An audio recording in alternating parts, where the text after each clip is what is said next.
and what that looked like. And there was a task force that met, and they had a lot of, it was difficult at times, and finally came up with a package where employees agreed to increase their contributions. We made some changes to the COLAs, the length of time, and some other structural changes to as part of trying to get the underfunding addressed. And then the one thing that we did right at the very end was to say we need to deal with employee health care, retiree health care. OPEB is, so you hear it, OPEB is other post-employment benefits. And we had for teachers health care, retiree health care, and it had never been pre-funded. It was all pay-go. And originally, we were paying for their health care costs out of the corpus of an underfunded pension fund, which only compounded the underfunding. So at the end, we said we need to deal with both the pension side and the healthcare side. It's all part of that economic security for retirees. And so we're, I think, going to be talking. Nothing. Thank you. So this is kind of an update of where we are. Those increased contributions went into effect in July. Of course, have been, everybody's going to say, well, what about our assumptions on rate of return? But Chris will get into that. But this is really, we passed major legislation, and it's an update. Where are we? What does it look like? Then we can sort of take it from there. But oftentimes after we pass a bill, we never come back and say, right, how are we doing? How was it implemented? You know, what are still the outstanding issues? So that's why we thought it would be helpful, because obviously this ties into a lot of money. When you think about it, the underfunding was in the billions of dollars.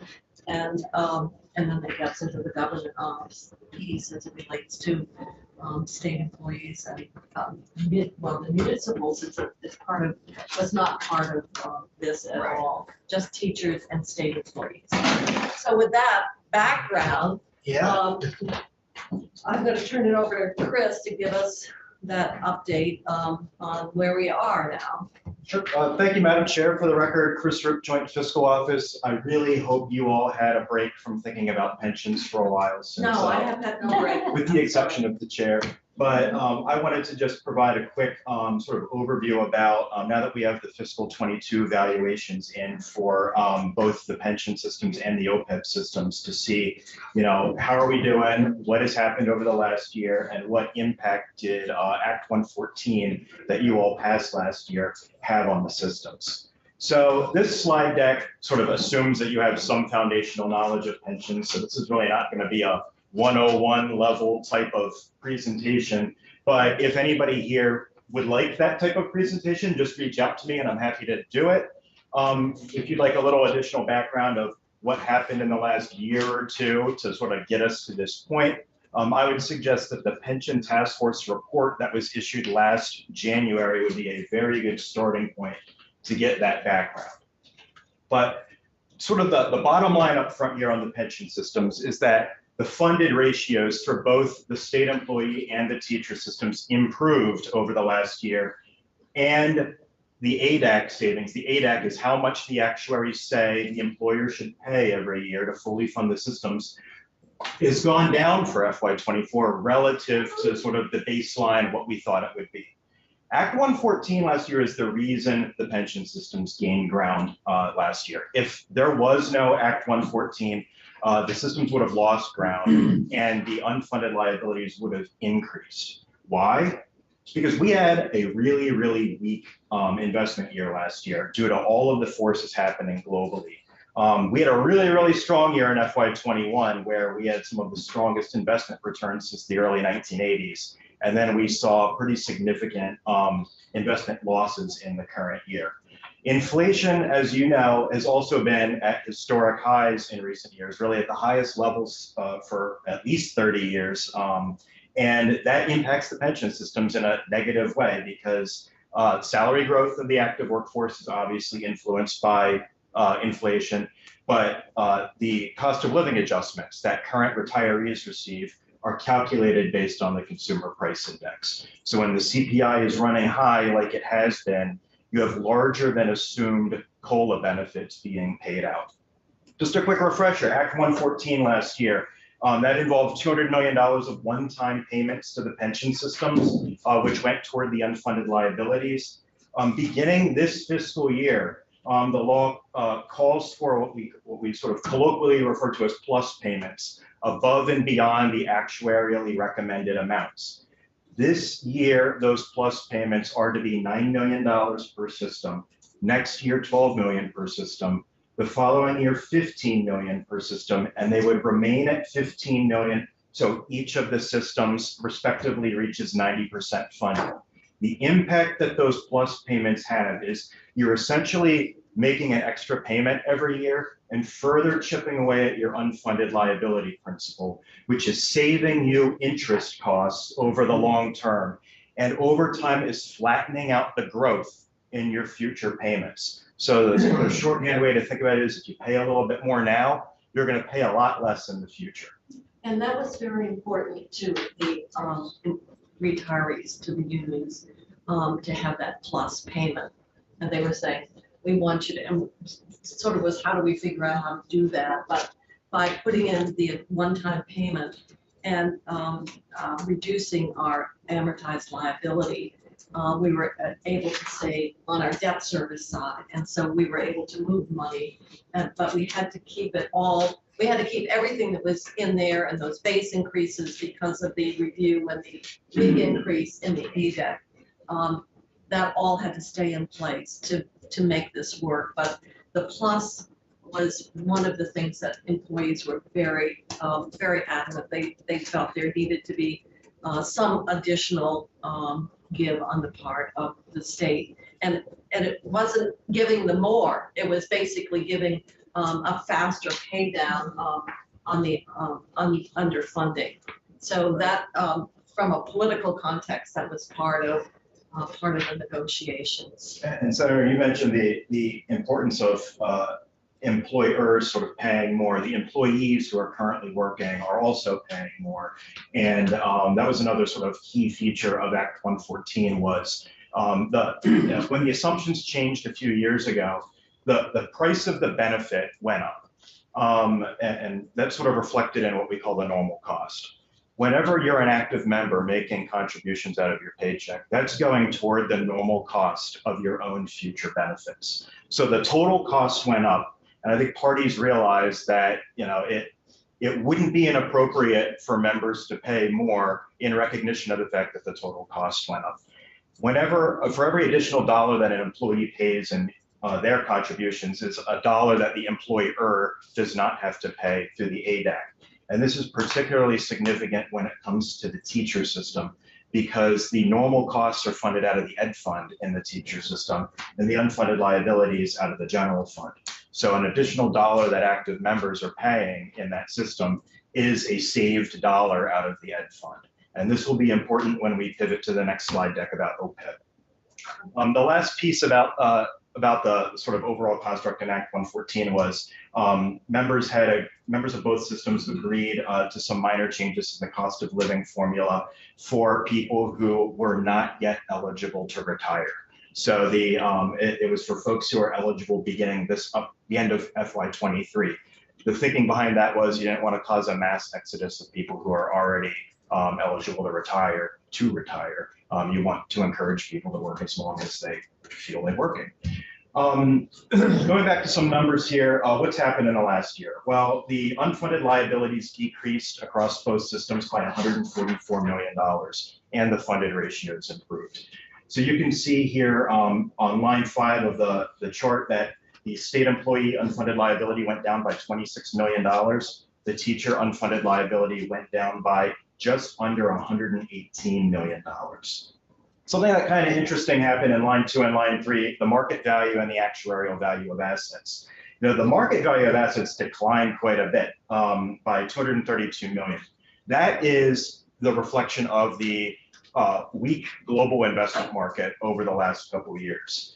But you notice the actuarial value went up. What's going on here? The actuarial value smooths in your investment gains and losses over a 5-year period. So we had a huge unrecognized market gain in FY21. And in FY22, a lot of that gain started getting smoothed into the math. So whenever you see the ratio on line 4 of the actuarial value to the market value, that's less than 100. That means you have deferred gains that haven't yet been recognized in your funding math. Think of that as like having a good wind at your back if you're sailing across the lake. The opposite happens if the AVA is higher than 100% of the market value. That means you've got unrecognized losses, and that's a little bit of a wind to your face. And it's going to drag on your performance in future years when all else is equal.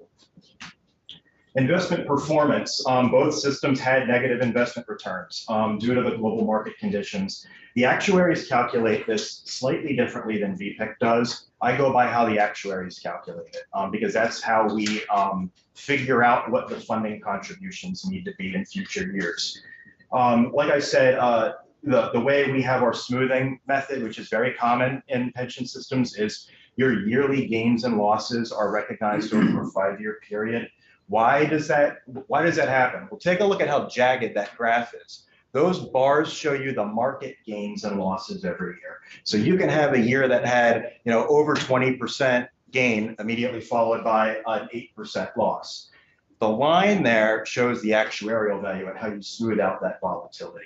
Why does it matter to smooth out that volatility? It's really hard to adequately budget your pension costs if you're seeing wild fluctuations in it from year to year. So that's why people do the smoothing. Well, the one other thing that we did for those who weren't part of that discussion is that we used to use a 5-year period to review, and that has been reduced to 3, because if your assumptions that the actuaries are using turn out to be off, like demographics or the rate of return over that period of time, then 3 years and to true up versus 5. The 5 years, it really hammered us with the level of underfunding that we were trying to deal with. So one of the changes that the legislature made was to make that review period shorter. What is a black line through? Those are the actuarial values. So that smooths out. That black line reflects the smoothing of over a 5-year period of your investment gains and losses every year. So that kind of averages out the peaks and the valleys that can be pretty significant from year to year. And we base the funding calculations on that black line. Exactly. So 2021, we gained quite a bit. Sure did. That must offset what we lost. Exactly. When you smooth. Part of it, exactly. That's the whole thinking behind it, is you're going to have some years that are really good, some years that are not so good. You smooth it out to reduce some of that volatility. But if you look at the entire from 2008 or 9 through 2022, there's not many down below. Oh. They're all pretty good. That's exactly right. And you're seeing in 2008 and 2009, those big dips, that was due to the Great Recession. Yeah. One of the really interesting things. They all took a hit. Oh, yeah. And that certainly hurt the systems because that was at the very beginning of our amortization period. So we started our 30-year amortization period with that big hit. Something that I think is always an interesting data point that's updated every year is this little chart in the bottom right shows you what the most recent sort of 5-year, 10-year averages are. So right now, our long-term assumed rate of return is 7%. So you can see that the most recent 10-year average on an actuarial basis is just above that. If you looked at these numbers from a year ago, they would have been a little more encouraging. It's just every year it changes a little bit. So past is not a predictor of future results, but it's always interesting to see how things have transpired in the past. The next 2 slides just kind of give you the summary of how things are going.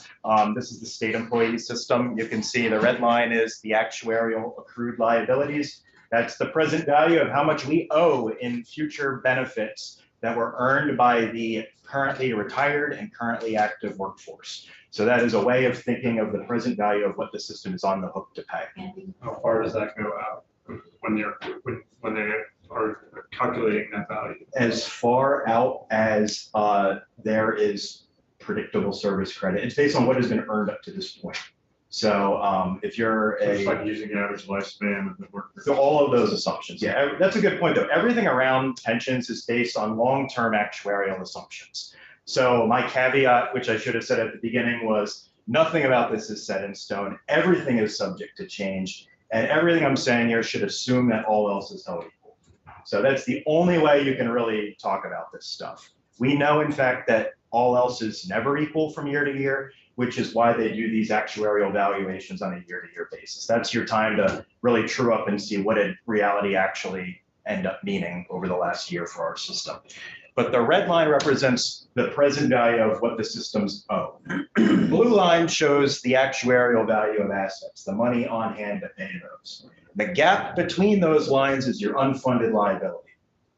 And the funded ratio, which matches up to the vertical axis on the right side, is just a way of expressing at a point in time how much of the money you have on hand to pay the benefits that are due. So when we have a 69.85% funded ratio, that means that on an actuarial basis, that system at that point in time has 69.8% of the money it needs to pay the benefits that it's expected to pay out. Here's the story for the teacher system. You can see that the funded ratio there is a little bit lower.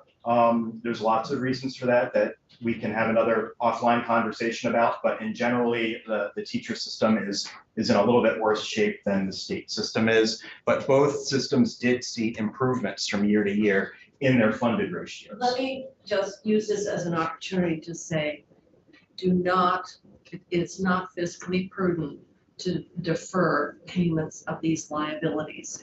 And part of what happened with teachers is, which was all paid out of the general fund at that point, is that we did not fully fund the ADEC at the time. And there was an argument that, the return on investments would more than make it up.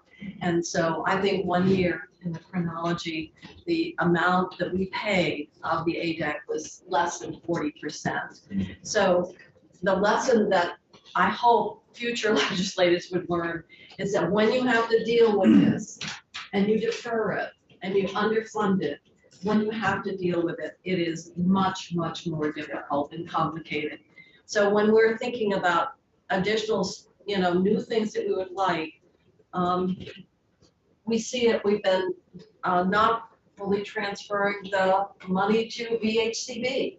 If we had done that in one administration, we would have 1,000 more housing units. That's an example of where we're taking current revenue and are we using it to fulfill commitments, or are we adding on more spending or something new and at the expense of fulfilling our obligations. So I'm just saying as an example, deliberate budget decisions to underfund come home to roost, and when you end up having to deal with them, just like the healthcare benefit for teachers, it got put in place, but there really wasn't a funding source other than going to an underfunded pension system.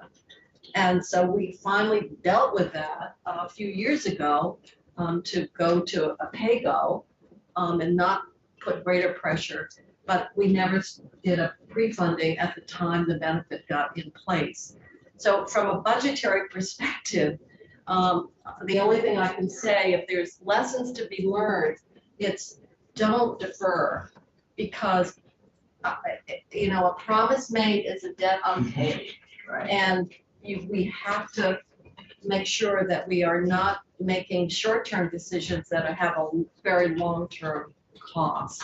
I'll get off my soapbox, but I have to say a year ago in December, I spent most of December, and Chris had the benefit of my company, and where we worked to put together this whole financial package to respond to the underfunding and getting pre-funding for the healthcare piece. But and I think we moved ourselves forward, but I'm just pleading with people, because some of us are not gonna be around here forever, that, there's a lesson and memories are short term, but, it is something just to, don't repeat this experience is what I'm pleading with you. Yes, Senator Weston.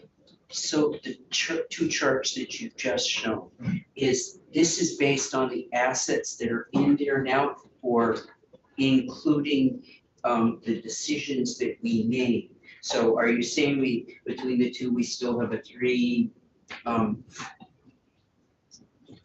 billion or whatever it is hole, Yes, even with the decisions we made? yes. But we're closing it and we're adding the plus and so. No, I know. But, yeah, don't think we're I asked the adding question knowing the answer. Senator, it's a very good question, and I think it's a. And he knows the answer, he's just Well, reinforcing what I said. You should never ask a question you don't know the answer to, but no, you're right, Senator, that, only in this world does $200 million seem like kind of a drop in the bucket. Yeah. And it was not an insignificant investment that was made. It was a very significant investment. There still is a long way to go. Most of the financial benefit to the state's balance sheet from Act 114 was really reflected in the OPEB, which we'll get to in a few minutes. But just to follow up before I move on, take a look here at 2008. The state system was 94% funded. I'm on slide 6, the prior one. Okay, so we're still on this one. Yeah, I don't have 2007 on here because this just kind of looks at the current amortization period, but that system was 100% funded in 2007. If you go over to the teacher system, you notice that it started in 2008, 80% funded, much lower. The reason why it was so much lower entering the amortization period is because from 1979 through 2006, the state only fully funded the ADAC 4 times. And every time you underfund the ADAC, you have to repay that money with interest in all your future ADACs. So this is something that we had to spend a lot of time explaining to the task force that, the ADAC is a dynamic figure. It gets recalculated every year. So if you short the payment, it doesn't mean there's just a perpetual hole in the system. That hole gets filled back somehow, and it gets filled back with interest through higher future ADAC payments. So it kind of goes back to you pay now or you pay more later. It's sort of Mary Poppins and compounding. That's all it is. Remember that? Tuppence. Yes. Tuppence a day. But the power of compounding, and if you don't put it in, it's not compounding. Exactly. The other I'm gonna be thing there. is, as legislators, you really want to pay attention to the proposed budgets that come through, because back when we were in good shape, we were told by the administration, well, there's all kinds of money, it's gonna roll in, and like James said, the investments are gonna keep this all great, and well, you can see what happened.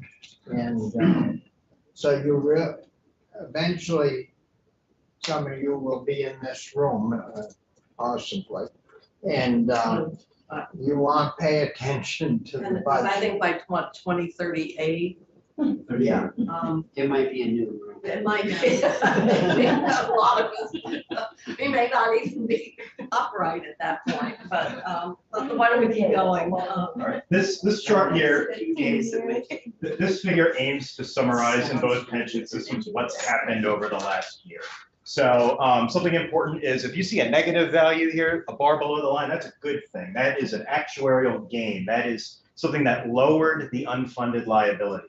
Positive values, not so good. Those are factors that increase the unfunded liability. Unfortunately, these are expressed in millions. You'll see that the contributions from Act 114, you can see the $200 million reflected right there, along with the changes to plan provisions, primarily the changes to the COLA benefit that was in both systems. But despite those gains, we've had a lot of headwinds the last year, and a lot of it was really due to the broader economic forces that are just battering retirement systems all across the country. You can see the impact of the investment experience. That is our actuarially calculated that is the gap between the actuarial gain and the assumption. So I think that the actuarial gain was that we still had 5% positive due to the smoothing, but since that was below 7%, that means we have an actuarial loss, and the difference gets added to the unfunded liability. Retirements and net turnover are always something to pay attention to. Those are sort of two sides to the same coin. Retirements are how many people are working until retirement. They tend to be your more expensive members for a system. Turnover is sort of the opposite. It's how many people entered and left the workforce for a reason other than immediately retiring. They tend to be your less expensive members. But when everything nets out, you can see the total net impact on the far right of the gain of 26 million for the state and just under 118 million for the teachers. Something interesting to keep in mind is on the far left, you see this contributions in minus the normal cost and interest. That's how I show the impact of your amortization. And right now, we have what's called a level percent of pay system, where unlike your mortgage at home where you pay the same amount every year for 30 years, our systems are deliberately designed for the payments to increase in roughly 3% increments, on pace with payroll growth. So the thinking is the dollar amount goes up every year, but as a total percent of your budget, it stays relatively constant and manageable. The downside to that kind of system is you really have to get about halfway through the amortization period till your payments really grow enough to start chipping away at your principal. We are now at that point. So, if there wasn't a $200 million one-time payment made, you still would have seen some relatively modest gains from positive amortization. That trend is going to continue in the future years. Think of it as your principal payments are really backloaded toward the last few years.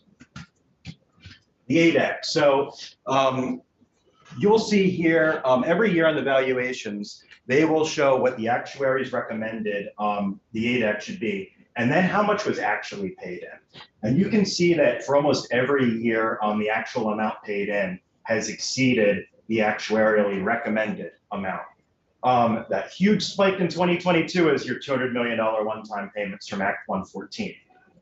FY23 and FY24 bars, you'll notice that they're essentially level with the FY22. They're very close to level.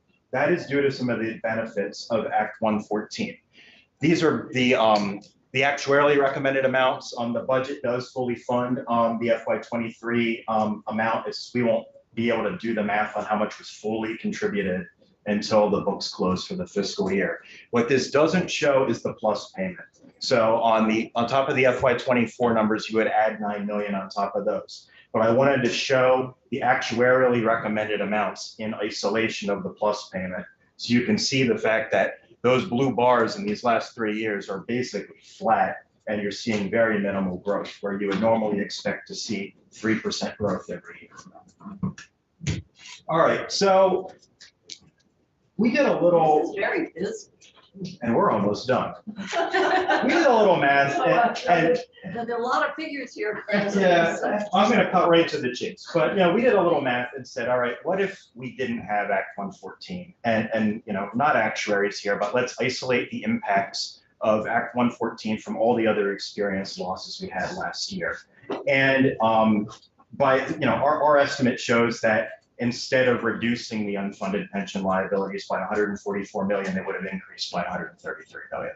So the state system, the whole would have got deeper by 95 million. The teacher system would have got deeper by just under 38 million. So I then took those numbers and I recreated the amortization model that the actuaries use and tried to replicate, all right, if we plugged another number in instead of what they provide in the valuations, what would our payments look like? And you can see, take a look at the pink and the yellow. The pink is what would the payments be if there was no Act 114? And you would have seen, I would expect the state employee ADAC would have been 140 million and the teachers 218 million. The yellow column shows what it actually is, including the plus payments. So instead of dealing with 140.5 million ADAC for the state system. We're dealing with 122 million.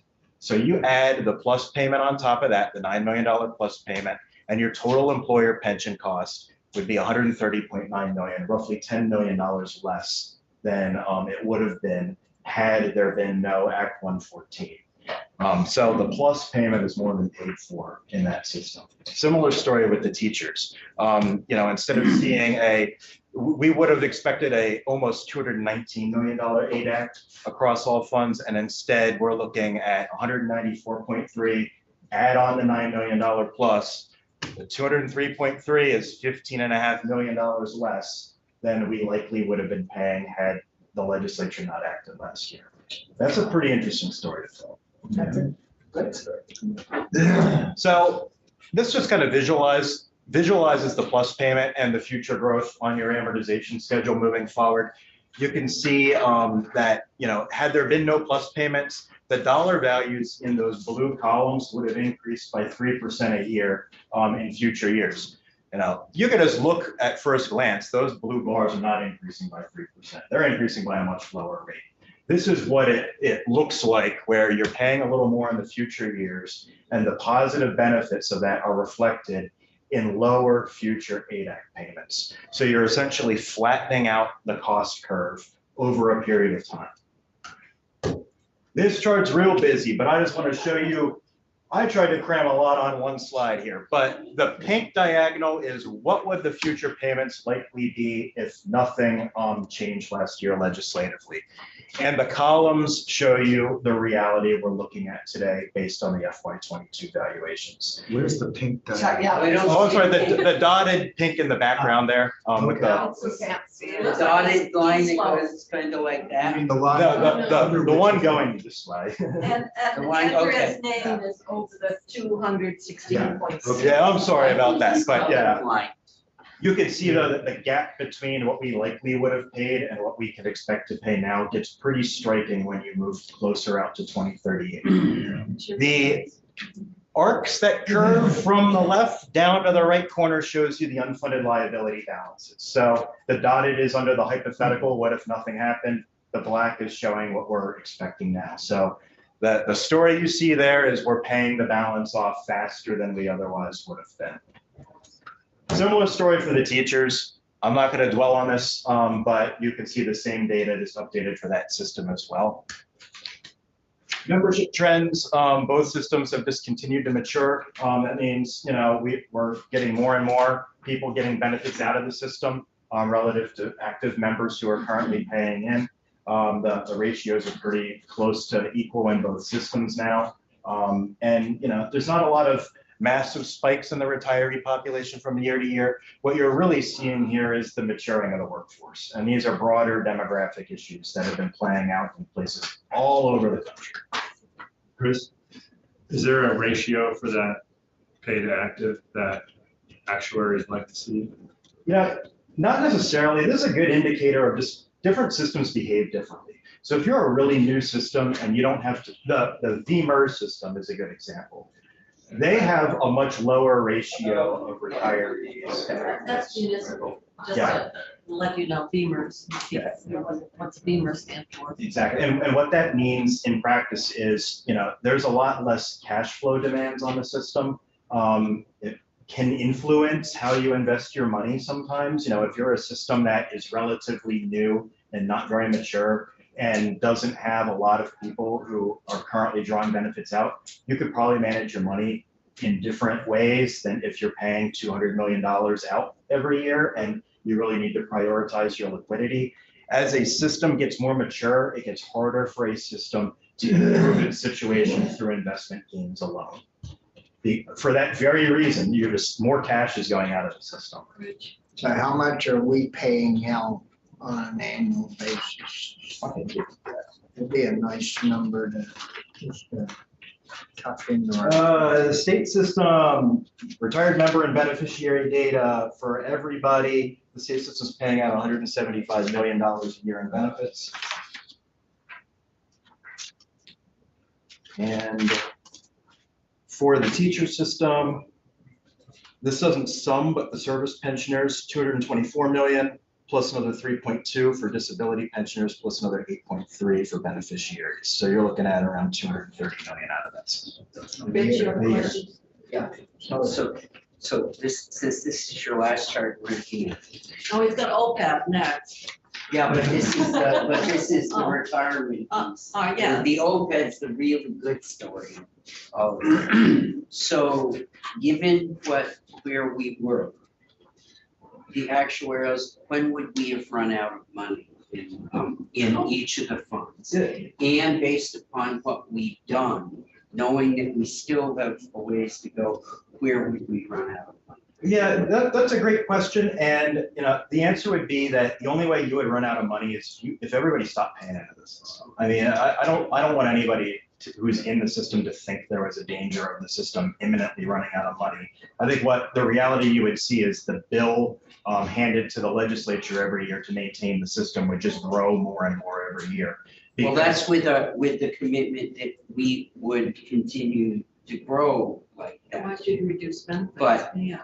Well, unless you were, but there had to be a period of time that if we did nothing, we bought ourselves out into the future with this. So I don't think it's an unfair question to ask, that if we had not acted, the funds would have reached a place. So, and that's not saying that there isn't commitment, because we've acted and there is commitment, and we've shown it.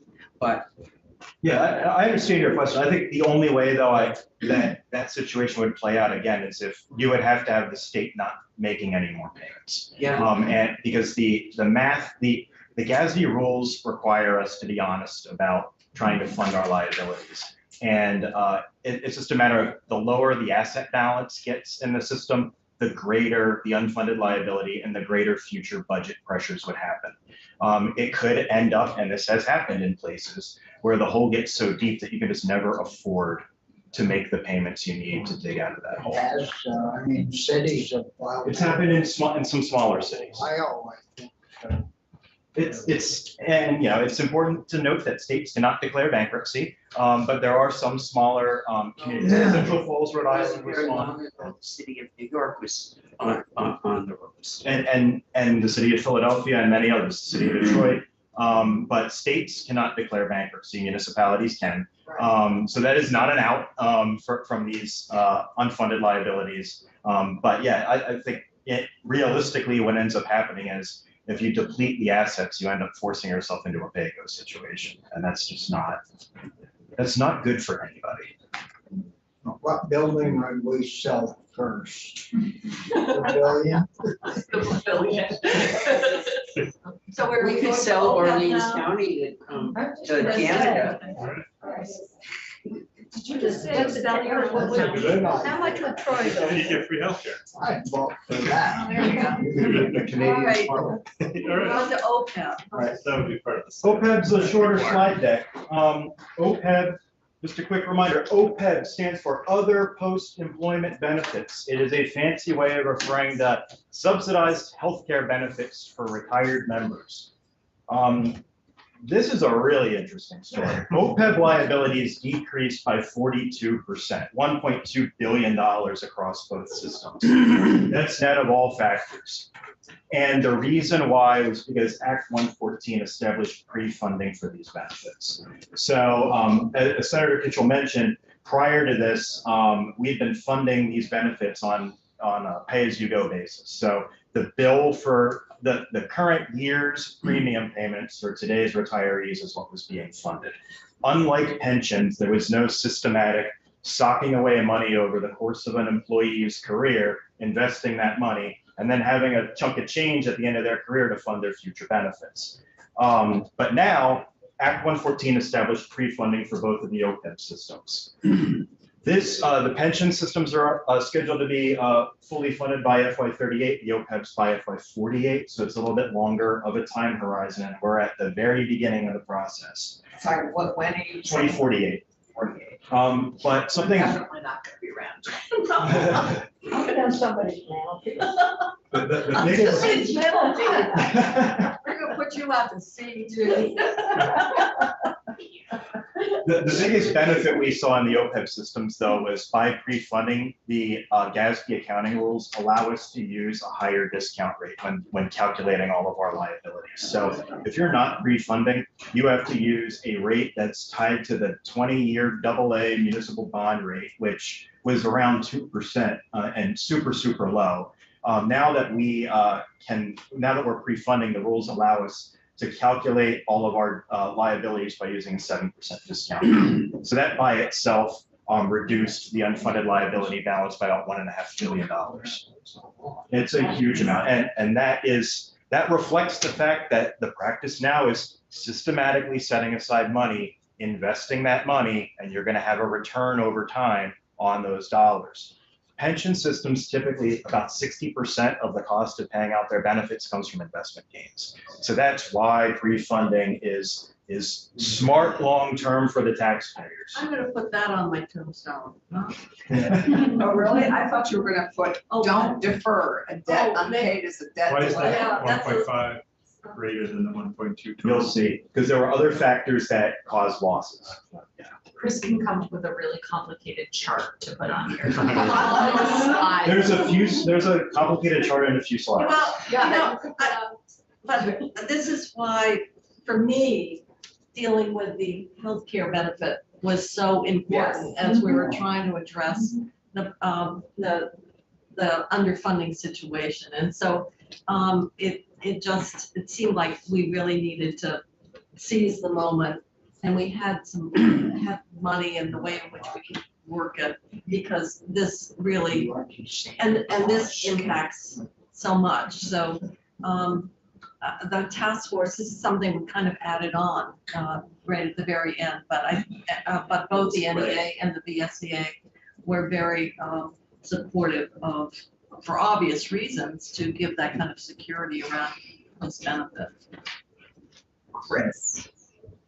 Senator Clarkson, is that a question? The difference, the pre-funding is not the same as the plus payments. No. Right. So the pre-funding, we will still be calculating what that is each year, right? Yeah. That's a great question.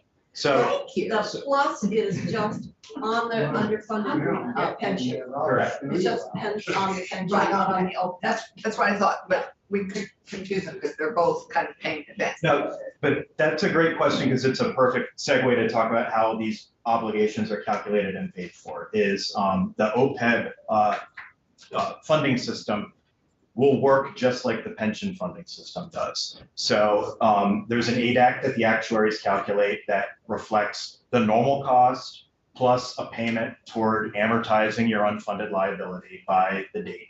On the state side, the costs are paid through a blended rate that's charged to the funds that employ the active payroll of state government. So about 40% of that cost tends to hit the general fund, and then the rest gets paid out of the special funds and federal funds, and in proportion to how they support the active workforce. On the teacher side, the normal costs are paid out of the ed fund, because that represents a cost of compensating today's workforce in the future. And the unfunded liability cost is paid for out of the general fund. So OPEB for teachers will be paid for out of the ed fund. And is that The normal cost. the normal cost? Okay. So that's already figured in when we're looking at what surplus we have at the end. It is. Okay, great. It's been worked into the ed fund And forecast. do we have a notion of what OPEB is gonna cost us this year? We do have letters from the treasurer. And we do for the ADAC as well. We do, and I will have that on a future slide, but yes. So you're trying to keep our hearts steady right now. I'm gonna leave you on the edge of your seat Yeah. somehow. I gotta keep you awake. Isn't this just, it's so exciting? It's just wanting you back. Oh, yeah. Here's the visual of the benefit. You can see that really drastic drop in liabilities from year to year. But you'll also notice that the asset balance is pretty sad right now because we're just starting pre-funding. So we've got a long way to go. Just like with the pension systems, investment performance did fall a little short of expectations this year, but since there's so few assets invested, it didn't have a huge financial impact. Something I really want to stress this bottom bullet point here that, we saw the funded ratios improve a bit. We're now at what, 11.5% funded for the state, 5% funded for the teachers. We are at the beginning of a long journey here. So do not get discouraged by seeing the funding requirements increase every year and it not feel like we're making a lot of progress. Stick with the course. The progress really shows up in the last few years. When we won't be around. When only Becca. No, it's a pretty good healthcare benefit. Everybody. Oh, we just. So just real quick, what's happened in sort of the state system? You can see that the state OPEB system, rather, I think it was Senator Perchik's question earlier about if we had a benefit of $1.5 billion from changing the discount rate, why did the total net change be less? It's because we also saw some other factors happen in both systems. So just like with the pensions, experience cuts both ways. You sometimes have gains and losses from year to year. On the state system, changing the discount rate saved $770 million. That was offset a bit by just updating your per capita claims rate, updating your retiree contribution rates and your healthcare cost trends. All of those little tweaks that happen from year to year sometimes either will add or subtract from your overall net impact from any one factor. But you can see that net of all factors, the total liabilities decreased by $686 million, and the unfunded portion of that decreased by 670. So that's a pretty impressive story to tell.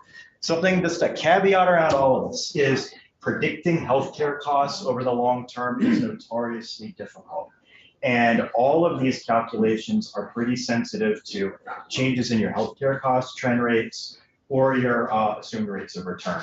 So just to give you a sense of magnitude of what a 1% increase or decrease in either the discount rate or your healthcare cost trend rates would be, that influences your net. The net OPEB liability, the unfunded liability, by like $100 million.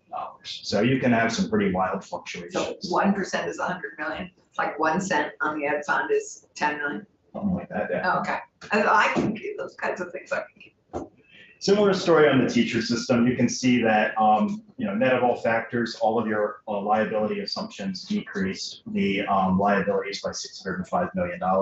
That discount rate change resulted in a $735 million benefit, but that was undercut a little bit by updates to healthcare cost trend rates and so on and so forth. But still, here, net of all factors, your total liabilities decreased by $532 million, and your unfunded liabilities decreased by $557.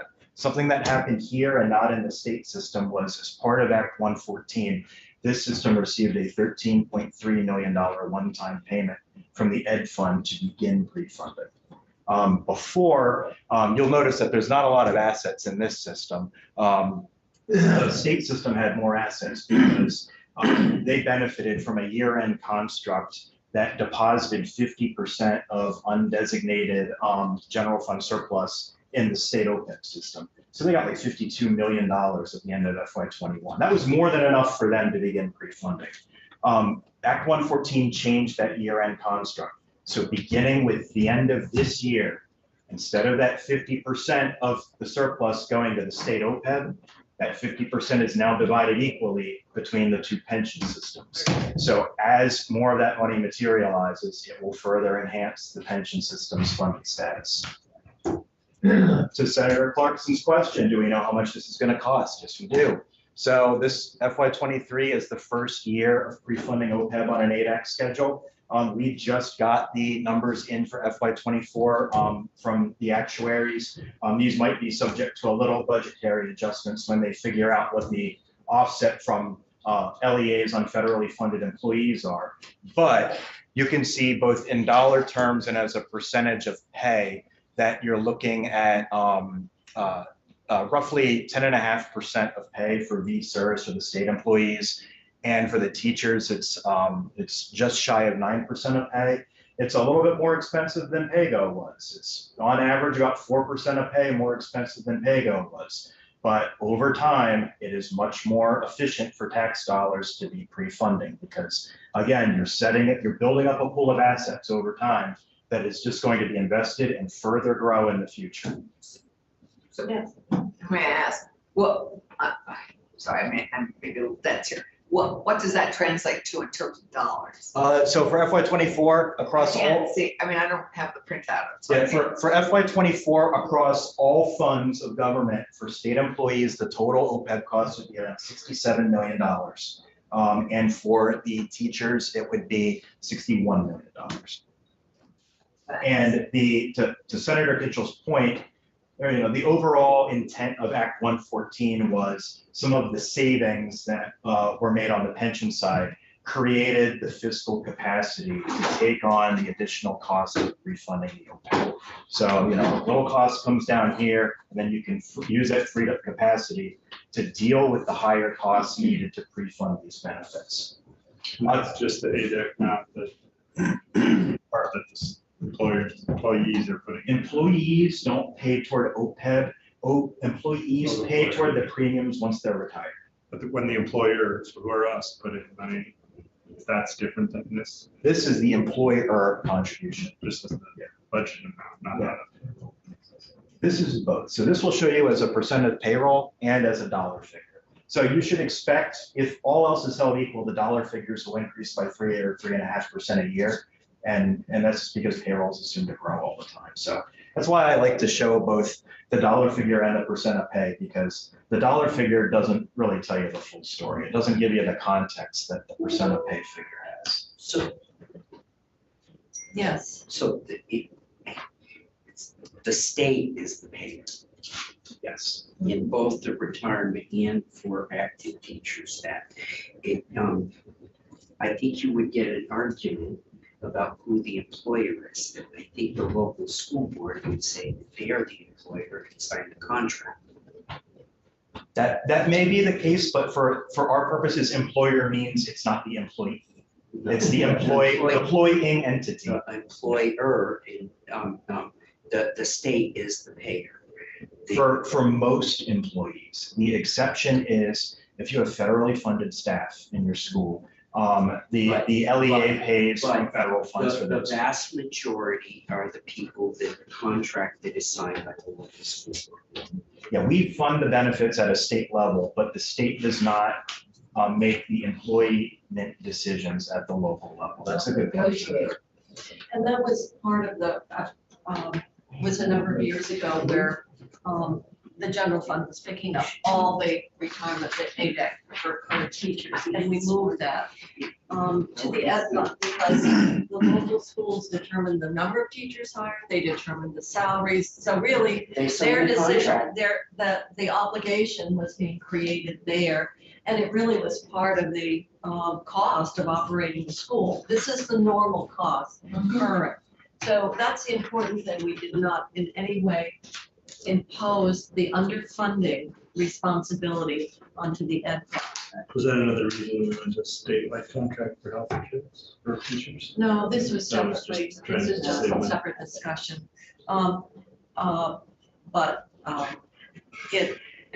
So some people, we're so sensitive about how we use the ed fund and what we put onto the ed fund. And so it was, at normal costs are really the cost associated with operating your schools, and that includes, your leave benefits to everything else, is funded through, and in some ways, there's some discussion, some people would really like to have those costs reflected in local school budgets, so people can really have transparency around what is the total cost of that particular school, which is another discussion, but not part of today's. So this is hopefully helpful in terms of where we are from a year ago. And I just have like 3 more slides. I'm gonna blow through them, Senator. That's all. That's good. These are just the quick, what do we look like? You have a What question? are- what are You you- have to go. She has to Oh, okay, I Jane. have a meeting later. All right. I apologize. Well, we'll- I'm enjoying this.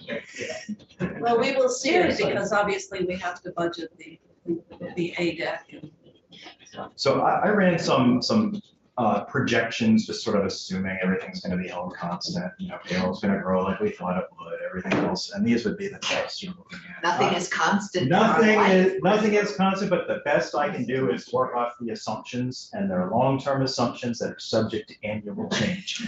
But you will see here that, on the top chart here, you know, through FY '22, these numbers reflect the actual contributions into the systems.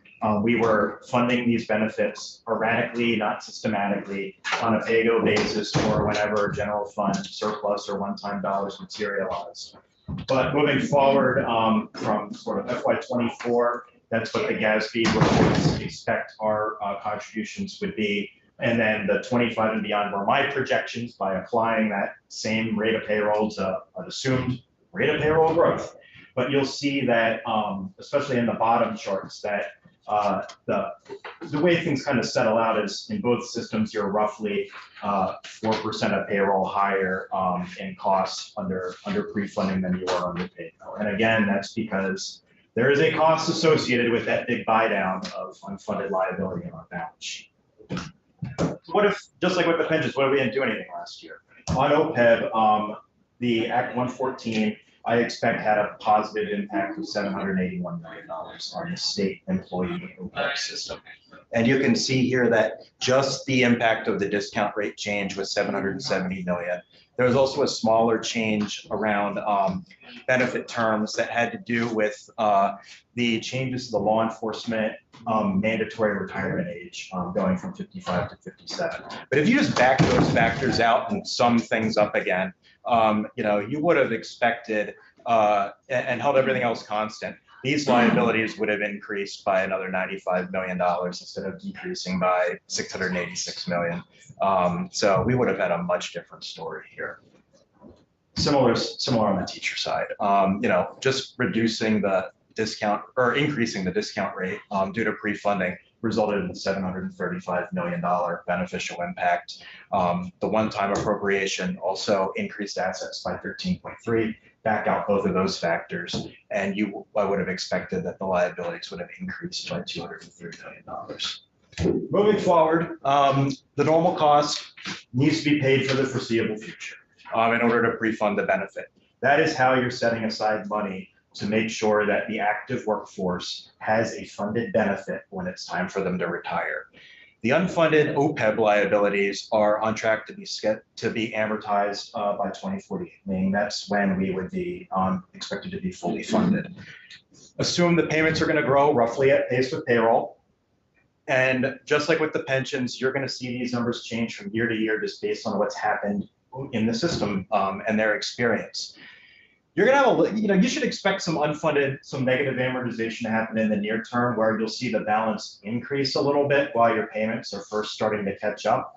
But then toward the end, about halfway through, those unfunded liability lines really start bending down. And just like with the pension systems, most of your progress payments toward really paying off the unfunded liability happen in the last few years. So that's my way of saying don't get discouraged again. Expect the bill to keep going up incrementally from year to year. You're going to say, why is this number not getting smaller when the bill keeps getting bigger? It will, like 2040. It will in 2040. Well, it'll happen a little before then, but when it happens, it'll really, really drop. But around that's going to take a while. It'll take a little while. thank you for joining us. We thought it would be good to have. Oh, this is great. Great to follow it up. Somebody had a lot of money last We year. heard from Taxpayers. several Yeah. relevant parties earlier today, so it's a good time. That's all of them said they had the best benefits in the world, and we said we'd like the same ones. We don't do it. You guys are gonna work, you guys are gonna fix that. You know, For just even. Yes. Yeah. I agree, I do for any benefit. For any benefit. Well, we have a bill on that, would you like to? We're working on it, we love having you co-sign. yeah, I'm sure people, when they look at their 401ks on an individual basis, would be seeing somewhat of an impact in terms of our current economy. Yeah. So All right, well, we may have a little bit more to do. We'll have to see. We have some, Yeah, um, see how much more money we've got to pay. well, fortunately, we used some of our one-time money to really start paying down our debt, and that helped us put this all together. And we could have scooped it and used it and said, but we said, no, we need to deal with the with the healthcare piece. Because with the higher contributions and maybe we could have taken that lower ADEC and not used the money in the way we did, but the package was put together to really look at the whole. Well, long term, too. You did really good work and you gave us time to think about this. But I think your point earlier in this is when we have freedom in the budget and if we do come to a place where there really is some surpluses out in a few years, this is an area that is going to have to continue to be addressed. Yeah. No, we have to be about this. Yeah, if I may just add to that, Senator, yeah, I mean, to your point, Senator Westman, one thing just to keep in mind is the unfunded liability is a debt that is owed to the pension systems at 7% interest.